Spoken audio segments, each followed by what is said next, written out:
بسم اللہ الرحمن الرحیم۔ یہ مسلم پوسٹ کے معزز سامعین و ناظرین السلام علیکم۔ ایک نئی سیریز کے ساتھ باسط زمان آپ کی خدمت میں حاضر ہے۔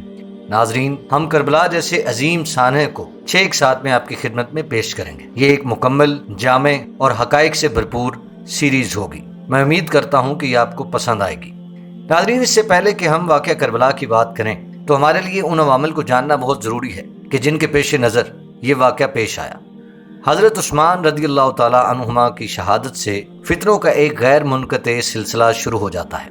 اس میں منافقین کی سازشیں، بھولے بالے مسلمانوں کے جذبات سے کھیلنے کے واقعات پیش آتے ہیں۔ مسلمان بھی وہ جو خیر الخلائق بعد الانبیاء کہلانے کے مستحق ہیں۔ خلافت کا سلسلہ جب حضرت امیر معاویہ تک پہنچتا ہے تو حکومت میں خلافت راشدہ کا وہ مثالی رنگ نہیں رہتا جو خلفائے راشدین کی حکومتوں تک موجود تھا۔ معاویہ رضی اللہ تعالیٰ عنہ کو مشورہ دیا جاتا ہے کہ زمانہ سخت فتنے کا ہے، آپ اپنے بعد کے لیے کوئی ایسا انتظام کریں کہ مسلمانوں میں پھر تلواریں نہ چلیں اور خلافت اسلامیہ پارا پارا ہونے سے بچ جائے۔ بقضائے حالات یہاں تک کوئی نامعقول یا غیر شرعی بات بھی نہ تھی، لیکن اس کے ساتھ ہی آپ کے بیٹے یزید کا نام مابعد خلافت کے لیے پیش کیا جاتا ہے۔ کوفہ سے 40 مسلمان آتے ہیں یا بھیجے جاتے ہیں کہ معاویہ سے اس کی درخواست کریں کہ آپ کے بعد آپ کے بیٹے یزید سے زیادہ کوئی قابل اور ملکی سیاست کا ماہر نظر نہیں آتا، اس کے لیے بیعت خلافت لی جائے۔ حضرت معاویہ کو شروع میں کچھ تعطل بھی ہوتا ہے، اپنے مخصوصین سے مشورہ کرتے ہیں اور ان میں اختلاف ہو جاتا ہے، کوئی موافقت میں رائے دیتا ہے تو کوئی مخالفت میں۔ یزید کا فسق و فجور بھی اس وقت تک کھلا نہیں تھا، بالآخر بیعت یزید کا قصد کر لیا جاتا ہے۔ اس کے بعد اسلام پر بیعت یزید کا یہ حادثہ رونما ہو جاتا ہے۔ شام و عراق میں معلوم نہیں کس طرح لوگوں نے یزید کے لیے بیعت کا چرچا کیا اور یہ شہرت دی گئی کہ شام و عراق، کوفہ و بصرہ یزید کی بیعت پر متفق ہو گئے ہیں۔ اب حجاز کی طرف رخ کیا گیا۔ حضرت امیر معاویہ کی طرف سے امیر مکہ و مدینہ کو اس کام کے لیے مامور کیا گیا۔ مدینہ کا عامل مروان مردود تھا۔ اس نے خطبہ دیا اور لوگوں سے کہا کہ امیر المومنین معاویہ ابو بکر عمر کی سنت کے مطابق یہ چاہتے ہیں کہ اپنے بعد کے لیے یزید کی خلافت پر بیعت لی جائے۔ عبد الرحمن بن ابو بکر رضی اللہ تعالیٰ عنہما کھڑے ہوئے اور کہا کہ یہ غلط ہے، یہ ابو بکر و عمر کی سنت نہیں بلکہ کیسر و کسرا کی سنت ہے۔ حضرت ابو بکر، حضرت عمر خلافت اپنی اولاد میں منتقل نہیں کر کے گئے اور نہ ہی اپنے کنبہ اور رشتہ داروں میں اس کو تقسیم کیا۔ حجاز کے عام مسلمانوں کی نظریں اہل بیت اطہار پر لگی ہوئی تھیں، خصوصاً حضرت حسین رضی اللہ تعالیٰ عنہما پر، جن کو وہ حضرت امیر معاویہ کے بعد مستحق خلافت سمجھتے تھے۔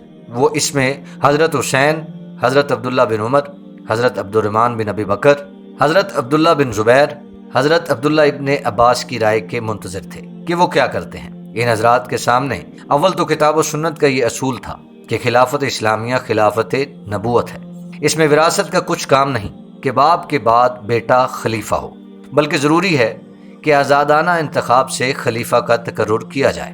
دوسرے، ان کی نگاہ میں یزید کے ذاتی حالات بھی اس کی اجازت نہ دیتے تھے کہ اس کو تمام ممالک اسلامیہ کا خلیفہ مان لیا جائے۔ ان حضرات نے اس تجویز کی مخالفت کی اور ان میں سے اکثر آخر دم تک مخالفت پر ہی رہے۔ اسی حق گوئی اور حمایت کے حق کے نتیجہ میں مکہ و مدینہ، کوفہ و کربلا میں قتل عام کے واقعات پیش آئے۔ جب حضرت امیر معاویہ کو ان تمام باتوں کا علم ہوا تو انہوں نے خود 51 ہجری میں حجاز کا سفر کیا، مدینہ طیبہ تشریف لائے۔ ان سب حضرات سے نرم و گرم گفتگو ہوئی، سب نے کھلے طور پر مخالفت کی۔ امیر معاویہ حضرت عائشہ الصدیقہ رضی اللہ تعالی عنہا کے پاس تشریف لے گئے، ان سے یہ شکایت کی کہ یہ حضرات میری مخالفت کرتے ہیں۔ ام المومنین نے ان کو نصیحت کی کہ میں نے سنا ہے کہ آپ ان پر جبر کرتے ہیں اور قتل کی دھمکی بھی دیتے ہیں، آپ کو ہرگز ایسا نہیں کرنا چاہیے۔ حضرت امیر معاویہ نے فرمایا کہ یہ غلط ہے، وہ حضرات میرے نزدیک واجب الاحترام ہیں، میں ایسا نہیں کر سکتا، لیکن بات یہ ہے کہ شام و عراق اور عام اسلامی شہروں کے باشندے یزید کی بیعت پر متفق ہو چکے ہیں، بیعت خلافت مکمل ہو چکی ہے، اب چند حضرات مخالفت کر رہے ہیں، اب آپ ہی بتلائیے کہ مسلمانوں کا کلمہ ایک شخص پر متفق ہو چکا ہے، واللہ عالم، اور ایک بیعت مکمل ہو چکی ہے، کیا میں اس بیعت کو مکمل ہونے کے بعد توڑ دوں؟ اما عائشہ نے فرمایا یہ تو آپ کی رائے ہے، آپ جانیں، لیکن میں یہ کہتی ہوں کہ ان حضرات پر تشدد نہ کیا جائے، احترام اور رفق کے ساتھ ان سے گفتگو کیجیے۔ حضرت امیر معاویہ نے ان سے وعدہ کیا کہ ایسا ہی کروں گا۔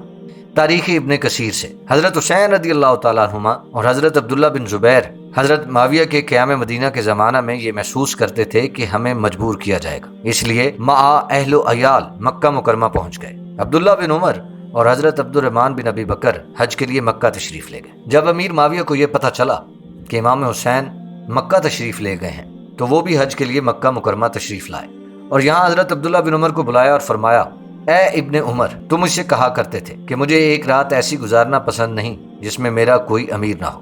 میں نے اس امر کے پیش نظر اپنے بعد کے لیے یزید کی خلافت پر بیعت لے لی ہے کہ میرے بعد مسلمانوں میں افراتفری نہ پھیلے۔ سب مسلمان اس پر متفق ہو گئے۔ تعجب ہے کہ آپ اختلاف کرتے ہیں۔ میں آپ کو متنبہ کرتا ہوں کہ مسلمانوں کے لیے جمع شدہ نظم کو مختل نہ کریں اور فساد نہ پھیلائیں، جبکہ حضرت امیر معاویہ رضی اللہ تعالیٰ عنہما کا یہ عمل خلاف سنت اور خلاف شریعت بھی تھا۔ حضرت عبداللہ بن عمر نے حمد و ثنا کے بعد فرمایا کہ آپ سے پہلے بھی خلفاء تھے، ان کی بھی اولاد تھی، آپ کا بیٹا کچھ ان کے بیٹوں سے بہتر نہیں ہے، مگر انہوں نے اپنے بیٹوں کے لیے وہ رائے قائم نہیں کی جو آپ اپنے بیٹے کے لیے کر رہے ہیں، بلکہ انہوں نے مسلمانوں کے اجتماعی مفاد کو سامنے رکھا۔ آپ مجھے تفریق ملت سے ڈراتے ہیں، سو آپ یاد رکھیں کہ میں تفرقہ بین المسلمین کا سبب ہرگز نہ بنوں گا۔ میں مسلمانوں کا ایک فرد ہوں، اگر سب مسلمان کسی راہ پر پڑ گئے تو میں بھی ان میں شامل ہو کر رہوں گا۔ تاریخ الخلفاء از امام سیوطی۔ اس کے بعد حضرت عبد الرحمن بن ابی بکر سے اس معاملہ میں گفتگو فرمائی۔ انہوں نے شدت سے انکار کیا کہ میں کبھی اس کو قبول نہیں کروں گا۔ پھر حضرت عبداللہ بن زبیر کو بلا کر خطاب کیا، انہوں نے بھی ایسا ہی جواب دیا۔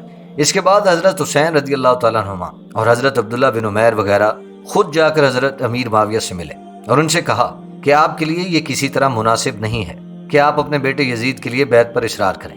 ہم آپ کے سامنے 3 صورتیں رکھتے ہیں جو کہ سنت کے مطابق ہیں، آپ وہ کام کریں جو رسول اللہ صلی اللہ علیہ وسلم نے کیا، اپنے بعد کے لیے کسی کو متعین نہیں فرمایا بلکہ مسلمانوں کی رائے عامہ پر چھوڑ دیا، یا وہ کام کریں جو حضرت ابو بکر نے کیا کہ ایک ایسے شخص کا نام پیش کیا جو نہ ان کے خاندان کا ہے نہ ان کا کوئی قریبی رشتہ دار ہے اور اس کی اہلیت پر بھی سب مسلمان متفق ہیں، یا وہ صورت اختیار کریں جو حضرت عمر رضی اللہ تعالیٰ عنہ نے کی کہ اپنے بعد کا معاملہ 6 آدمیوں پر دائر کر دیا۔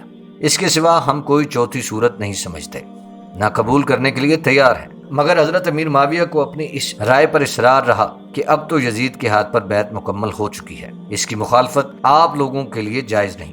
ناظرین، حضرت امیر معاویہ کی زندگی میں تو یہ معاملہ یہیں تک رہا کہ شام و عراق کے عام لوگوں نے تو یزید کی بیعت کو قبول کر لیا، اور دوسرے حضرات نے جب یہ دیکھا کہ یزید پر مسلمانوں کی بڑی تعداد مجتمع ہو چکی ہے تو بحالت مجبوری انہوں نے مسلمانوں کے انتشار اور تفرقہ سے بچانے کے لیے اس کی بیعت قبول کر لی۔